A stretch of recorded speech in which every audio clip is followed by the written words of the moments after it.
So I've been building companies for 20 years in Austin, Texas, and currently started a company called WP Engine about 9.5 years ago.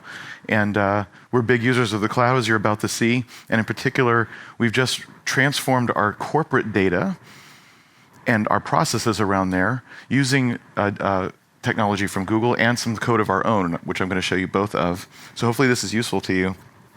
So here's where you go, oh, wow, your stats are so big. You guys are amazing and successful. I think my favorite one here is 5% of every human who's online today, which is about 3.5 billion people, come to one of our properties every day. And so what we do is we are the most used and most popular platform for running WordPress digital experiences. So WordPress being the open source project that powers 1/3 of every domain on Earth today. And we power a lot of the larger sites that use WordPress there. So that's all cool. And we have lots of, we have about more than 1/3 of a million sites running on Google Cloud. And also I'm going to show you this NASCAR slide of all the, a lot of customers. And the reason is not actually not to impress you, because everyone's got logos, but rather, in the context of corporate data, it's very easy as engineers to think, I know, I'll just grab all the data from all the places and stick it somewhere and then we'll make reports. Duh, it's the obvious thing. And there's various reasons why that's not as simple as what the real problem is. And this is one reason, because a lot of these folks have requirements on us about what we do with their data. And as you probably know, starting in Europe, but now here as well, companies are getting more and more strict about what their vendors are able to do, what kinds of security practices you have to have around that, whether you need to do SOC 2 and that sort of stuff or what. And so when we think about collecting our corporate data, which of course includes our customers' data and data about customers, we have to think about what restrictions are they putting on us, what audits do they give us, because we have to pass those while still doing what we want to do with data. That actually makes it kind of hard. And again, I'm going to show you how we work through that. So we had a challenge for ourselves recently, which is we have about 100,000 customers, which is nice. And as we scale and grow the number of customers, everything else scales, servers and difficulties, processes, and corporate data. So we have this sort of company-wide mantra of, hey, how are we going to support 500,000 customers? So about 5x where we are today. And I think this is actually an interesting pattern to use in general when thinking about how to plan ahead. So a lot of folks just say, well, when something breaks, we fix it. That's, of course, not planning ahead. That's being always behind by definition, right? And the other way is to say, and as engineers, we like this, well, what if it's 10 or 100 times bigger? What would we need to build? And that's fun because it's fun to think about how to architect something for something that large. It's also not necessary. You're not going to be 100 times bigger anytime soon. Most things aren't going to be anyway. And so you end up over-architecting. And so this kind of rule of thumb of maybe 5x is, to me, a nice rule of planning in general for stuff, whether data or otherwise. It's enough in the future that you're looking ahead but not going crazy and over-architecting stuff. So that was sort of our guiding principle there. And so what we wanted to do is say, all right, we've got corporate data. What does that mean? It means financial data right off of our general ledger, or the invoices that we charge customers every month. Again, we process about 70,000 invoices a month because most customers are month to month. And then there's data about our user portal. There's data on the actual servers. We run almost 10,000 servers around the world, and so what's going on there and what's happening inside of our customer sites. So we process about 10 billion web requests a day. So just logging all that and sticking it somewhere, which by the way is BigQuery, is already a feat. And there's all kinds of interesting stuff in there about security, patterns you could look at for security, patterns you could look at for performance, like what could be cacheable or blocked or something like this. So all kinds of interesting stuff going on there. And that's true big data. Even at Google, 10 billion thingies a day is a lot, kind of no matter who you are. So most of our data, of course, is not big data. Most of anybody's data is not big data, but it's just data, and some of it's big. So how do we go around all these systems, the weblogs, the financial systems, Salesforce, the support systems, tickets and chats, our servers? How do we take all this data and put it somewhere that is secure, that we can clean, that we can audit, that we can connect, that we can give to other analysts and people in the company for the various reasons why they care about data? How can we do that? That was our question. And so, of course, I'm going to describe how we did this whole time. We called it Grand Central Data Station because we're engineers and we're terrible at naming things, and so that's what we called it. Anyway, so this is what we did, and I'm going to show you some of the how we wrote some code around this and what it got us, and also how we leveraged tools from Google to do some of the hard work for us as well. So the first thing is, when you think about a big data project, is to define your systems of record, which sounds simple enough. It's just where are all the places there's data. But it's a little bit more than that. It's where is there data, and what data does that system actually own? So for example, Salesforce for us owns the sales data. It's what the sales folks do. But that's not, and we have customer data in there, but that's not the source of truth for customers. That's not where that is not the system that determines what is a customer or not. It determines what the salesperson did, which isn't necessarily the same thing. So we even have systems that try to automate whenever there's a new customer putting it in Salesforce. We determined later that there were 5,000 incorrect records there, because there's a difference between owning the data and having a copy of it or having some kind of notion about it, right? So it's important, what are those things? So for us, it's these sorts of things. And what does it actually own, and defining that and bringing it in? Because ultimately, when you put all the data together, of course, it's the systems of records data that's the interesting part. And you might want to push some of that back out, like we do with customer data back to Salesforce, so that the people who are using the tool have access to it. But it's important to know what's what. And it's not obvious right away what that is. So that's the first thing, those systems of record. And then the second thing is building a place where it can all come together, so hence the central station. And again, there's all these challenges with it. The places you're pulling from each have its own way of authenticating and how the credentials work, so there has to be a way to securely store that and still pull it automatically, which I'll describe. Of course, there's different data formats. There's databases like MySQL and Postgres in our case, and all these systems like Salesforce, Zendesk, et cetera, where it might be behind an API. So there's all these different ways which it comes from. And by the way, the reason to solve all this now is because this is why people can't connect data today. Because it's too hard to grab something out of Salesforce and something out of something else and put it together for any normal person. So this is hard, but it's kind of the point. Centralization is important too, because there's a lot of insights you can't get unless you connect data from disparate sources. So you might want to say, hey, if we have customers where their traffic is growing and they're using more and more of our services, and they are either not contacting support or they have happy support calls, in other words, they're rating it high. Here's a happy growing customer. That might be something a salesperson would want to know, right? But that involves connecting stuff from support and from the farm, which is what we call our servers, and Salesforce. What if we're already talking to them? Then they don't need to be on a new contact report. So all these, that's a very basic example, but it shows spanning a whole bunch of systems. So centralization is important. And of course, the problem though with centralization is security. If I have everything in my company and a table in BigQuery, whoever has access to that has access to too much stuff, right? Certainly violates whatever kind of policies you might have. So it's a problem. So we centralize the data. When it's centralized and you have algorithms like cleaning stuff up, it's really nice that everything's centralized because you can run it on everything. For example, we have country fields, and people use, sometimes it's a 2-digit code or 3-digit code or a fill in the blank like Salesforce, and we had people in sales sorry, I'm picking on sales a lot, but whatever. Our Salesforce has like 300 columns in the accounts table. So there's a lot to make fun of. Anyway, so for example, in the country field, it would say like London, which clearly was some American who's confused about how countries work. And so there's all this stuff. And so having algorithms that clean it, it's nice to make those, test those, and apply those once and not in all the different systems. Of course, analyzing and connecting the data and so forth. So, and again, I'm going to show you how we did that with our code and with BigQuery and solve those problems. So we had a whole bunch of goals which we succeeded at, and some of them are not obvious. So automatically refreshing the data, that's obvious. But let me skip down to like an audit trail where you can find in an end user report exactly the whole trail of formulas of where it came from, all the way back to the original systems of record where the data really lives. That's something that data analysts never get, or they get documentation that, of course, gets out of date right away. So that was going to be a really powerful thing if we could do it, which I'll show you. Or what's personally identifiable information, or PII. There's a lot of privacy laws around things that are PII, But if you're an end user with a report, how do you know like column 3 and 7 are PII, and you have to be extra careful, or they're not? Again, not something you normally get. So there's some neat stuff I'm going to show you that we were able to achieve.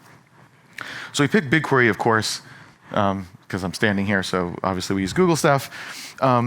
There's a couple of reasons. One is, as a company that has 10,000 servers, we know for sure we do not want more servers. We know that stinks, and you don't want servers. And a lot of these databases, even when they're managed, and in fact, even other databases at Google, even though they're managed, there's knobs and things still. It's like, well, you want to start with 3 databases all over because high availability, and here's how you do the failover, and here's how you might scale, and then you got to redo the disk, and just like, that's not what I want to do ever. Nobody wants to do that. Do it for me. And one of the great things about BigQuery is it really is that. It really is, today I have 1 row in a table, and tomorrow I have 1 trillion rows in a table, and I just pay a little bit more for storage. That's actually how it works, which is really nice. Again, we have these huge amounts of web logs, so that alone is useful to have something that scales. Performance in BigQuery is interesting. We can run a query over these logs and process trillions of rows, and summarize all kinds of stuff, and get an interesting answer in 7 seconds.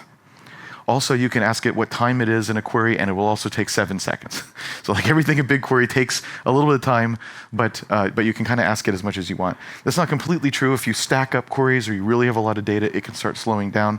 I'll show you something that we did about that. But in general, the performance for large amounts of data is really nice. One area that's not nice is if you have a report and you're filtering stuff and changing stuff, and each one of those is a different query, because then those 7 seconds makes the iteration time really slow. So that's where using some kind of BI tool in front of BigQuery is useful. And so in our case, we use Looker, but of course there's a lot of good ones. That's just what we happen to pick. And what we found is that kills that sort of, you might say, the equivalent of the last mile problem of I'm an end user looking at a report and I want to quickly look at stuff. If you have a BI tool there, it can do that last mile set of filtering and stuff, and that can be super fast and convenient for that person, and you don't incur the problems of BigQuery's slowness. So security is another one. So I mentioned this thing where I mentioned the security problem of, okay, I put all my data in one place, and data people call that a data lake, right? Which is kind of, I don't know if that's a good analogy, a lake. It's kind of a good analogy in that it's just a whole bunch of stuff all mixed up and you can't find it anymore, and it's all there, I guess, but who knows? So I guess it's an okay analogy. But anyway, when you put all the data together, the good news is you can clean it and connect it and all that stuff, and the bad news is you kind of want no one to have access to it. So it's kind of a problem. So here's what you can do in BigQuery, and this is what we've been doing. So you put all the data somewhere. Obviously, this is all locked down, and almost no one can get to it. Maybe service accounts can, and so forth. Then the marketing department needs some stuff. So what do? So we create what is in BigQuery called a data set, which is really just like a folder. And you could put stuff in the folder like views and tables. So in particular, we put views in there. So the way it works is, marketing, we figure, oh, marketing, there's some funnel report or something that they need. So we can pick all this data out and make some awesome view that contains all the data one would need for this report. So we take that view and we put it in a marketing data set. Then we give marketing, the group, access to that marketing data set. And now, although marketing does not have access to the underlying tables, cannot go in there, they are allowed to see what's in the view. So that means really easily, like point and click easy, we can provide data sets in the form of views to whomever, have complete access control there of and any policies we want about what we show to whom and how we check that off, or not having much policies depending on the situation. It's very easy to be flexible there. And so we can have the data together, create those unique reports, but then give people only the resulting report, which they can then take directly. They can take it to Data Studio, they can take it to Looker, et cetera, however it is that they want to consume it. So the security model in BigQuery that allows us to do that and use the normal Google users to do that was extremely convenient for us to just be able to make these things easily and not worry too much about security. So that was really helpful. So this is roughly what we built. So we built this system in Python, and the part that's kind of filled in a little bit is the part that's our Python code. And again, I'm going to show you a little bit about what we did. And so the main thing here, because much of this won't be surprising, is just boxes and arrows with words in the middle that you've seen before mostly, so it's not a big deal. But here's the interesting part. You see in the very, very front there, in the data engine, it says specifications in JSON. I'm going to describe this in detail and show you. this is kind of the key that makes this whole thing work well. And if we didn't do this and we just tried to use BigQuery alone or some BI tool, we wouldn't be able to achieve all those bullet points on the other page. So I'm going to explain how we did that. But roughly, we have JSON specifications that say, here's how to pull data from systems of record, and also JSON specifications that say, here's how to transform that data into more usable views. And we show you that. So from that, we can pull from, now these are our data sources, CMDB, BAPI, these are our own names, these are our own internal tools. So we're reaching into things like MySQL and Postgres to grab stuff out of there. And pulling that into BigQuery. And also we used segment.io for some of these SaaS tools that have APIs, like Salesforce and Zendesk and Stripe. And I know today it was just announced there's even more tools now to automate that stuff, so hooray, maybe this is even easier. But anyway, when we were doing this just maybe 4 months ago, Segment was able to handle that, and we had to handle our own stuff. Now I think it's even easier because Google wants you to put a lot of data in BigQuery, of course, because then you're paying them more money and using their stuff. Of course they want you to do that. So of course it's going to get more easy to pull stuff into BigQuery, but that's good. So anyway, once it's in there, then the data gets transformed. I'm going to show you that into those reports like I mentioned, and various documentation and so forth. Okay, so here's an example of a fraction of JSON. I hope you can read that. If you can't, then it's green text that looks like JSON. That is about systems of record. So the way it works is we say, all right, well, here's a table somewhere. Here's a key to a credentials file, which of course is elsewhere and not checked in, as you would expect, for how to get to this system. And then we define all the columns with lots of metadata. What's the data type? Is it null or not? Is this a primary key for the table? A human description, like in just regular prose of what this is. And also possibly some metadata like what is the quality of this data? Is this PII? Some of those things that I mentioned earlier, we can tag them in here just by saying it's true or giving it a number. So by doing this already, what we can do is automate the sucking of the data out of the systems of record and stuffing them into BigQuery. So what we do is we say, okay, every time we retrieve the data, we want to get the data we haven't seen yet. So we do that by looking at the primary keys and saying, well, whatever we've gotten up to whatever date, anything that's newer than that we'll take, as well as if the data is equal, then whatever's newer than the last primary key on that date that we got. So in other words, tie goes to the primary key. So by doing that, we can incrementally update as often as we want. At the moment, it's every hour, but it's easy to do that. The other thing we can do is validate the data. So if we say in here, it can be null, fine. But if we say in here, the data cannot be null, but we see one come through, we can flag it, we can decide not to do it, we can stall, we can let it in anyway and emit a warning. Whatever is the way that you want to handle that is fine. But we're able to check and sort of validate the data on the way in from the system of record, which might be dirty. There's more things that this can do, which you'll see next. So this is an example of JSON, which looks just like the other JSON if you can't see it, which is a transformation. And here, the JSON has got structures which looks a lot like a SQL query. So there's the sources in there, which is like a join. It says, here's different tables I want to pick from, maybe some join keys, some columns I may want to inherit from that table. And also here's some columns I want to compute. In this one, there's one called is fraud. And there's an expression in there, which if you look at it, looks sort of like Lisp or something. Function, argument, argument, argument. Maybe the arguments have functions too, like Lisp, right? In other words, like a parsed tree. That's what it looks like. So here we're checking whether some possibly null field in a fraud table is either the word fraud or the word banned, and if so, then that means it's a Boolean is fraud and blah, blah, blah. This kind of basic stuff that you do when you clean data or calculate stuff. There's also filters, which is sort of like a where clause in SQL, right? Only the rows which match this and so forth.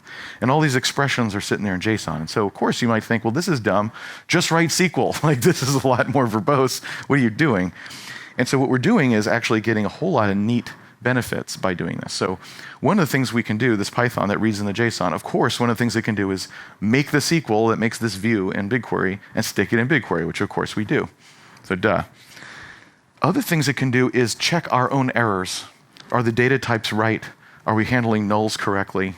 So all these kinds of things that can be wrong, this code can detect it first off, so that we don't just sort of accidentally find it later. Sometimes databases will complain, sometimes they won't, and they'll just sort of proceed, and that's not good. We want to be extra pedantic here.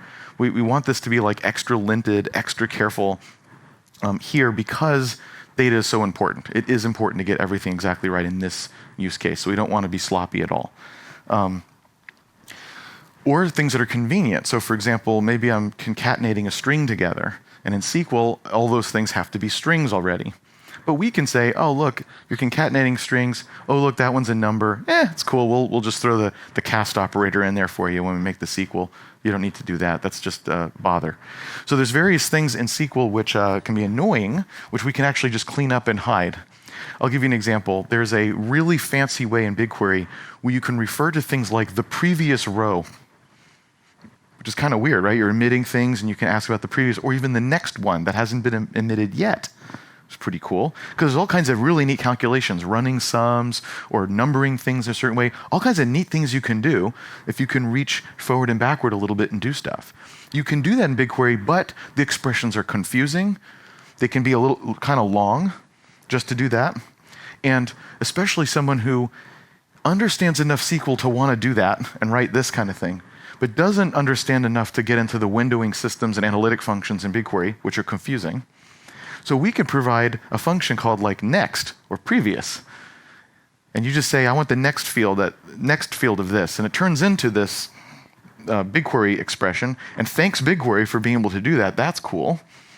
But thanks to this, the operator does not have to know how to do that correctly. We can generate that confusing thing for the operator. So that's nice, because we can do relatively complex things that don't look so complex when you're writing it. So even just making the SQL, there's advantages here. The next thing, though, is what else can we do now that we have all this metadata about it? So one of the things that kind of classically annoying about data is documentation. You've got to have good docs, because the end users are not programmers generally. They could be analysts, or even someone just looking at a report who's not even an analyst. And you want to document stuff like how this came to be, or what these fields mean, or allow someone to audit it, especially in finance. You have audits, and so you need that traceability of where this data comes from, especially if you're going to use it in a financial context, and your company gets to a certain scale. You must be able to have an audit or trace of where that came from. So you have documentation. We know how that goes. Code and documentation being separate. That means they never match, and then you don't know what's going on. Like this, of course, that's how it works. But not here, because our documentation is completely generated only from all that JSON. And so the documentation and the queries are never different. So here's an example of something that our documentation creates. So this is a tree of how a certain table called the ledger, which is used by finance, gets created. And so you can see here in purple are the systems of record tables, and in yellow are these transformations, and then finally the table. Now, of course, there's individual documentation for every one of these steps. But right away, you can see, as an end user, like, oh, this is complicated, and you get a sense of what goes into what. And so if you are auditing, if you are trying to figure it out, you have a map at least of this very complicated thing. You at least have a map of what's going on, which is already helpful. This, by the way, is created using something called GraphViz. And if you haven't seen it, it's one of these tools that are like 20 years old, but most people still don't know about it. It's really cool. You can just say things like, this node goes into that one, and this one goes into that one, and it lays it out like this. And then you can say, oh, also this one has a yellow background. So actually, this is real easy. You can do it on the command line. This is with a Python client wrapper. So this whole thing just takes something like 10 lines of code total. Because we just look through the JSON, and how do we tell the dependencies? Because we have the joins. And since we have the joins, we can just walk them, and that's the dependencies. It's actually pretty easy. And then we feed it into this GraphViz and just give it arrows. And so this is like almost no code to crap out this ping. And so we do this on every single table automatically. We have this nice map. Another example. So we have hyperlinked HTML documentation on every single column and every single table in the whole system, which would really suck to have to do by hand. I don't know how many tech writers you'd need and what you'd have to bribe them for to kind of sit through it. But anyway, so this is just two examples of what this looks like. So if you look here on the left, I know it's going to be a little bit hard to read. What we're doing is is saying quite a few things about the data. So I'm like kind of walk you through some of it. So if you look on the left column where it says agency natural sales team, what we're doing here is saying, hey, for a given agency that we work with, there's some sales team where, because of their geographic location, they're the natural sales team to have this agency, which may not be the same thing as the sales team that actually has the agency. This is the kind of detailed data stuff that's actually really helpful. Without a complex system, it's hard to get at this kind of data. So it says that it's not null over there in the corner, which is nice if you're making reports. And it says data quality 70%. Where did that come from? So again, we can annotate fields and say what the data quality is, all back in the system of record area. So then in the transformation JSON, you can imagine saying, all right, if we know that you picked this expression and this one and this one and this one and added them, and one of them has a lower data quality, then the result has a lower data quality. And of course, you could argue about if two of them have low, do they multiply, or just the lowest? You could argue about how data quality should be measured and how that should progress. Whatever. Point is, you could pick and decide how that works. And so in the end result, we can see it's not that good. And the reason it's not that good is this data comes from that thing I told you about earlier, where people put in strange data, and so this is okay, but not great. Also, we imported data from a data source that we bought, and we know that data source is about 70% right. We were able to write all that in the original data sources so that later, when someone's computing this thing, this fairly complicated thing, that just shows up. And again, a human doesn't have to maintain that. It just shows up and it's in the documentation. So the next thing it does is, again, there's people who write SQL, and that's probably the people in this room. And then for everybody that writes SQL, there's 10 or maybe even 50 other people at the company who need to consume it and don't know SQL. So the other thing we do is we write out in kind of English-ish what is the formula. Which, if you think about it, if you have the expression, is not that hard just to format that thing as HTML instead of formatting it as SQL. So in this case, if this condition holds, then we use this value, a switch, this is a switch statement, right? Okay, so the thing on the left, if the first value matches any of these, so that's an in, right? Like this isn't rocket science about how this is working. This is straightforward. But by doing that, you can see by using bullets, we can indent, and so if it gets complicated, that can just match. It can match the sort of indentation you would see in code. It matches that with bullets, so you see that all kind of works out okay. And in fact, this is a complex formula that is actually kind of hard to read even in code, and this is kind of nice. But this is something that an analyst can read without knowing SQL. Okay, if one of these, I see all this Australia stuff there, then it's Australia, New Zealand, gotcha. Oh, okay, if they're in the US, but also if they're in one of these states in the US, or later on it says, or maybe they're in Canada, et cetera, then they're in the North America East group. So, but if I'm in sales and I'm going, wait a minute, how did you decide who's in North America East? It's super easy to just go see that. And if it's wrong, by the way, easy to see and go tell the developer, oh, wrong, this city's supposed to be in the other thing. And very easy for the developer to fix. But without that, good luck ever finding that. You're going to maybe find it very hard. But just by making it easier to read, and because we have the stuff in the JSON format, it's super easy to make those. Otherwise, it'd be hard. So the stuff on the right is more like for auditing. So this is just different tabs that we have in the HTML. And this one we call origins. And the idea is, all right, I've got an expression, and what are all the systems of records and all the fields in those systems of record that were touched in the making of this final result?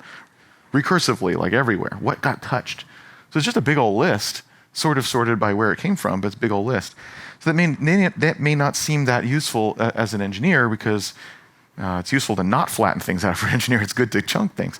But if you're an auditor, this is great. Are you sure PII wasn't used in the making of this field? Well, that's all the data that was used in making the field. So if one of these needs to be PII, we can go mark it. And then this will say PII, no problem. But on the other hand, if this is all clean, an auditor can go, yeah, right, this is all clean, we're good. Again, as an auditor, this is huge. And if you're in finance, if the auditor is happy, then you're happy. That's it. And even as a developer, the auditor comes to you and says, you need to document this and explain that. That's annoying. To be able to hand this over and say, let me know if you have any questions, is awesome as an engineer. You don't have to do that yourself. So it may not seem kind of amazing, but it is for these use cases for data. So then not everyone wants to consume SQL. Actually, a lot of data analysts nowadays do want to consume SQL directly, and that's great. And so for those that don't, we wanted to pick a standardized tool for the company for people to build reports in and such. And we picked Looker. I mean, there's obviously a lot of good ones to pick from nowadays, and everybody's going to integrate with BigQuery, which is nice. It's another reason to pick one of the winners in the data warehousing world to maximize your options for integrations. So we picked Looker. There's a couple of reasons. Just if you're curious why we didn't pick that, and like it's not like I don't really care which one you pick. I'm not shilling for Looker, but in case this is useful to you, Looker caches data, and that means it's both faster for the end user and cheaper because BigQuery, of course, charges for storage, which generally isn't that much unless you have all the records that we have, and for query time. And so if you cache, then that means you're even less worried about what Google's charging you. Another thing is Looker makes it very easy to build reports in which you can filter and double click. And there's something people love about being able to drill down by double clicking. They love the drill down. And Looker, I don't know, that just makes it easy. People love that stuff. The other thing is whatever you're looking at in Looker with all the filters and the drill downs and the things is all in the get URL. So you can just bookmark or throw that URL at somebody or whatever, and they can leap right into that particular thing. And that's not true of some of these other tools. That's just so handy in practice to be able to do that. Or if you're building dashboards, so I'm an analyst and I have 3 dashboards I build for my function. I mean, for me to be able to just say, oh, I'll have 3 tabs and each one is just this URL, and updating what's in it is just updating the URL. How easy is this? It's super easy. Or people on their laptops could just bookmark a URL. It becomes really easy to do. Also, all the things that are in there are embeddable. So for example, there's a lot of this kind of data we wanted to put into Salesforce, into the UI of Salesforce, because if you're in the sales team, you live in Salesforce. You don't want to live in Salesforce and some reporting tool and be jumping around. That's not good.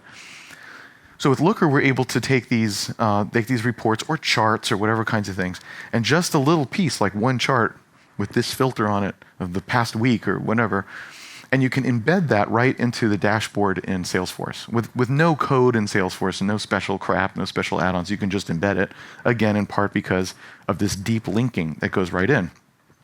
So that means we're able to build, the sales team, I should say, the sales ops team, is able to build dashboards in Salesforce for the reps and the managers.